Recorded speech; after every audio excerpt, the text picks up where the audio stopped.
This is 1988 Toyota Sunrader. We named it Pegasus. I bought it in 2011 and drove it across country twice. So yeah, we call it the Pegasus, and the driver is always called the Cosmic Jockey. It is an automatic.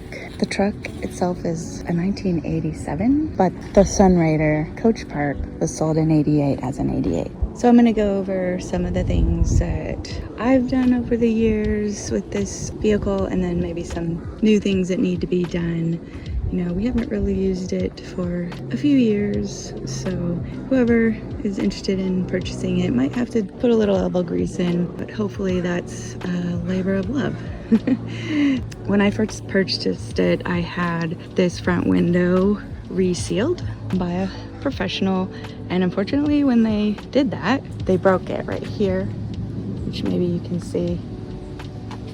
And since then it's been sealed up and never leaked. They just glued it, we put some tape over it, and it's been fine. And we've recently tried to, reseal this, and over the years it would occasionally need resealing, and it probably does need that now, but it's really just a matter of adding some caulking where it's needed, because it gets weathered over time. The hood has some areas where it needs some paint touch up, as you can see. Well, maybe not that great, but there's little areas like that where the paint has worn. Rusting in this mirror, they otherwise work great. This compartment is for the fridge. My husband redid the door because it was broken, but he put in a wooden one and painted it, but it's been worn a little bit over time.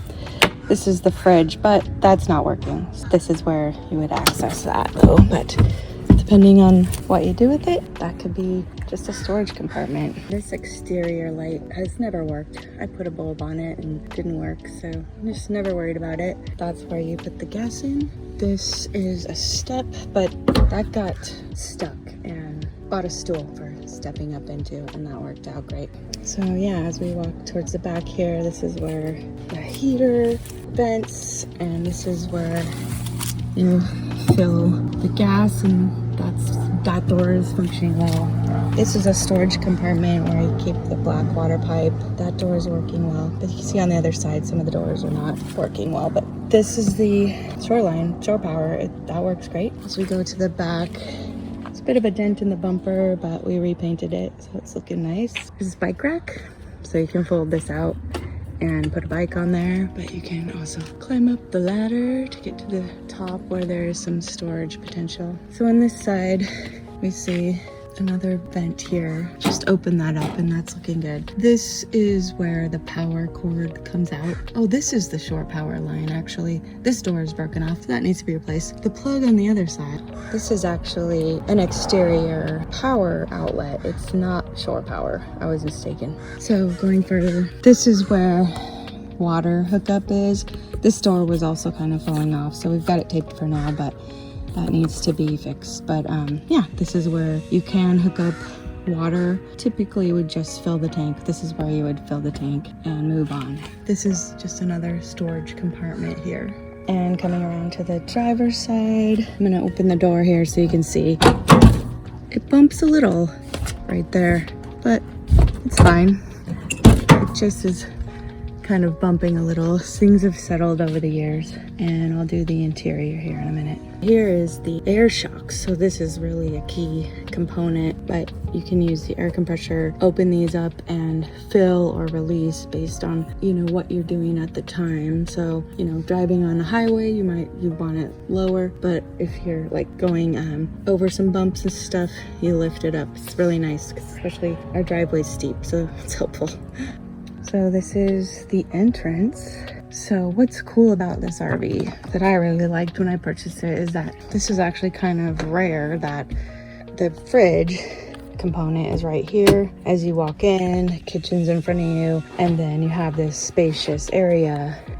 The mattress is here in the way, but it feels very much spacious compared to some of the other ones where you walk into a hallway and then you have to go to the back where the dinette is. So previous owners actually removed this dinette situation completely, and it's kind of cool. So because this is very open, we have a cushion that sits on this area that you could actually sit. They did install seat belts too, so some people could travel with you. And then on the other side you have a compartment, and as you can see in some of the pictures, this was made so that these boards lie completely across. So this mattress is full size. It comes with the vehicle. I purchased it. It's a foam mattress with a memory foam topper.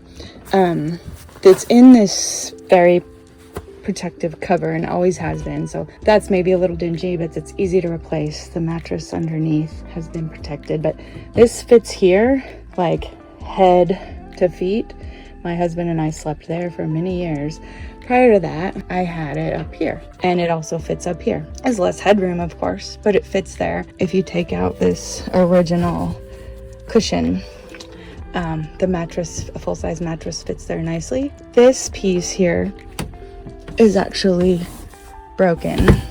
There's a wooden panel that the cushion is on top of that sits in this area to cover.